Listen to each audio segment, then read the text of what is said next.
Yo, what is going on, guys? Hutcher322 here, and I'm your coach of the Portland Timbers in the All-Star Showdown League. Today I have for you guys my ASL Season 4 Semifinals match against excellent name coach of the St. George Dragonites. And if you guys did not do so already, please go check out the team builder. It was uploaded previously, and it'll be linked down in the description below for your convenience while you're down there. If you've not done so already, please go ahead and hit that sub button so you guys know when I upload videos, and hit that like button while you're down there because you might as well.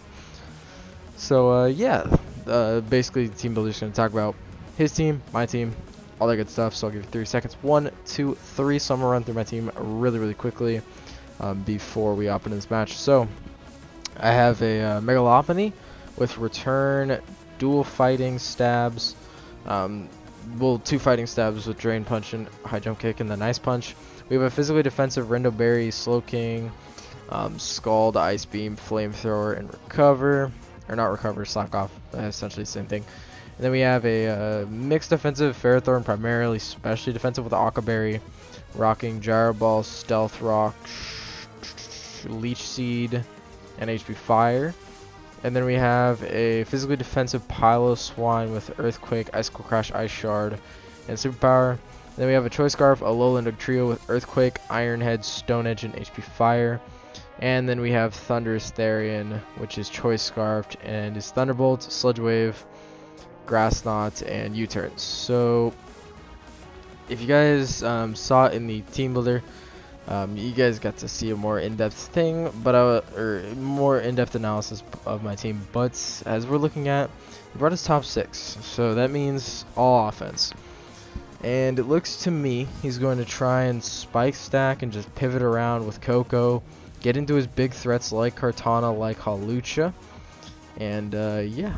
So I'm really, at this point I really just want to lead. I think I lead Thunderous. Either lead Thunderous or Megalopony. Alright, let's go ahead and see what I lead out with because I frankly don't know. So he leads Hawlucha, and I lead Ferrothorn. Okay. If I have problems with Showdown, that's my bad. I've been having a lot of problems with Showdown lately. It's just been really laggy. So, sorry in advance. But he's going to lead out with Hawlucha, which is fine. Probably predicting my Piloswine or my Ferrothorn. So, I'm just going to go straight on my Slowking, and he's going to make an immaculate double out into his Tapu Koko. So, I'm like, alright, yeah, I know what game you're playing here. Alright.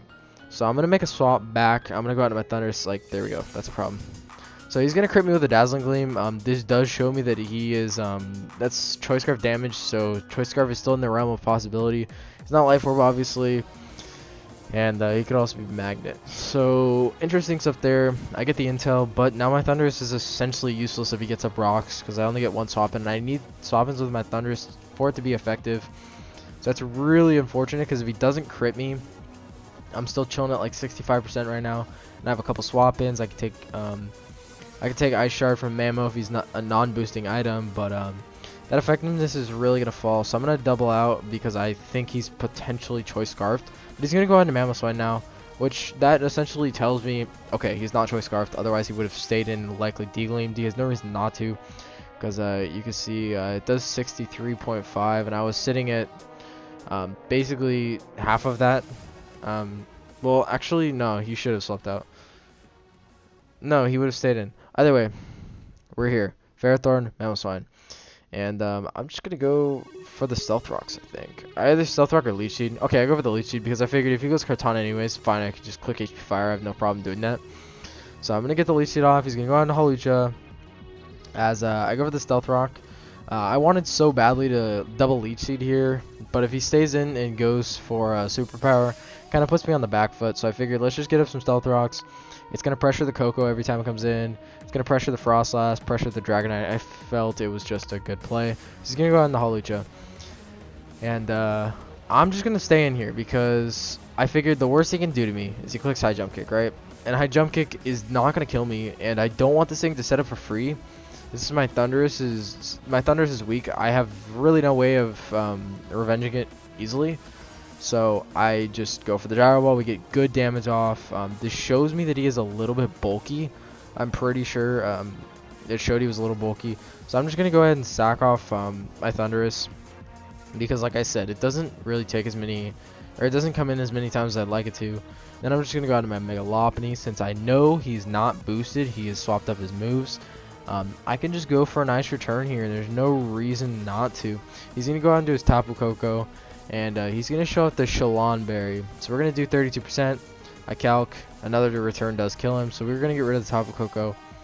So that's good stuff. And he told me after the game he had the Shalon Berry because with his Koko set, he lives 2 returns if Stealth Rocks aren't up. So obviously Stealth Rocks were up, and he went down. And he figured from the mold of my team that Koko just didn't do anything. Megalopony outsped it. It was good for Slowking, but everything else beyond Slowking beat it. So yeah, I'm cool with that. Tapu Koko's gone. We don't have to worry about a potential. Well, we would have seen Electric Seed already from Hawlucha, so it just helps in terms of getting rid of his offensive threats.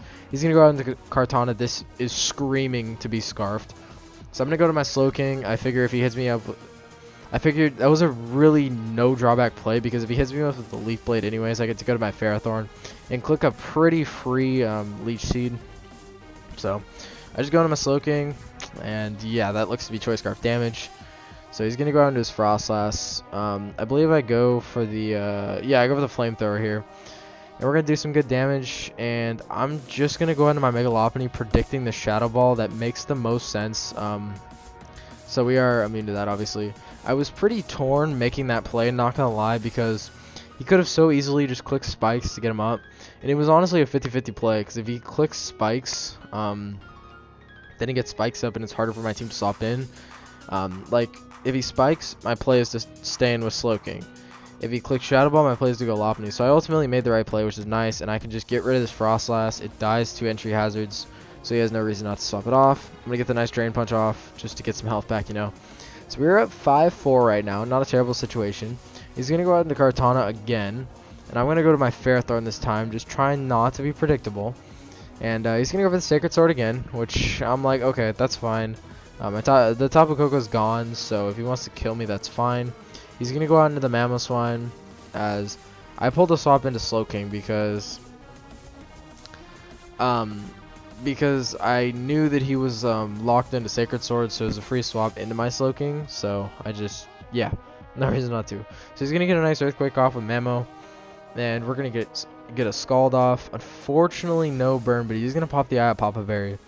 So then he goes for the knockoff and does kill us. Does kill my Slowking, which is really unfortunate because that was quite a high roll. Let me find Slowking on the layout here.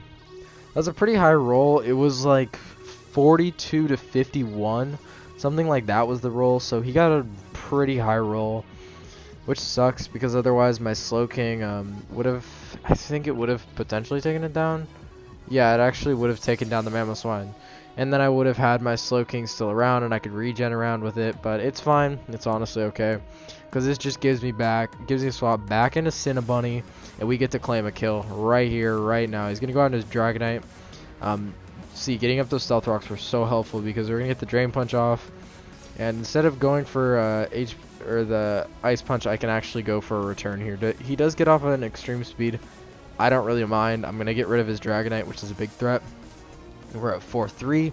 This is a very offensive game with a lot of trading here, and I'm gonna go into my Ferrothorn, which I figure he's gonna Sacred Sword, but I was just like, okay, I'm gonna get a free swap. Okay. Let me take this off the layout, plus I can explain it. I just want to get a free swap. Let's get some Iron Barbs damage. I have to get it into range for Alolan Trio, because I was thinking, like, once we had the back and forth war, once that started, I was like, okay, I win the game with Alolan Trio, as long as I can keep it in the back, get it into range. It is in range for HP Fire to kill, so we're good there. And Piloswine does come out, and Piloswine is pretty free. I just go for a Superpower here. I have no reason not to click Superpower. We're going to get this thing down to 24, and I figured Superpower is 100% the play because Ice Shard does a min right now of 24, so I get to just go for that. We're going to get rid of the Hawlucha, which is a huge threat, so pick that thing off, and out comes the Mamoswine, and he can definitely kill me. I think his best set of moves would be Knockoff into Earthquake, but he's going to go for the Earthquake first. He does live with his Mamoswine, and he is going to go for the Ice Shard, so I'm very, very confused why he actually went for that. because the thing is my Ice Shard didn't kill. I could understand if he thought my Ice Shard was gonna kill, but it doesn't kill. Maybe he thought I was an offensive variant, but yeah, it doesn't kill. And I don't have to worry about this thing setting up because Lowlander Trio's in the back anyways. So Kartana is going to get rid of my Piloswine, and I'm gonna go out of my Lowlander Trio. It is my play, and I'm gonna say something now that I didn't realize until literally now, as looking at the team builder, that I put 248 speed into a Lowlander Trio, right? 248 on a hasty nature, naive nature, whatever the heck it was, gives me 349 speed. But since I have HP fire, I'm 348 speed. And this is a speed tie if we are both, or if he's a max speed Kartana. I didn't realize this till now, and yeah, we're just gonna click the button. We're gonna see what happens. We do outspeed, we do kill the Kartana, and that is game. Now, I don't remember if Ian told me that he had a timid Kartana, or Jolly, I mean. I don't remember him saying if he was max speed. I'm sorry if you heard that, that was my headset. But I did not, I swear to God, I didn't even realize that till now. And if I would have lost on a speed, tie, I would have been so mad at myself for prep. But we did get it done, boys. We are going back to the championship. Hopefully this season to claim what was ours from last season, but Aromatisse exists, and it's not a fun mon. You should prep for it. So yeah, thank you guys all for watching, and I'll see you guys in the championship team builder, where we will hopefully take down TCP and claim our first ASL championship. So I'll see you guys then. Thank you guys all for watching, and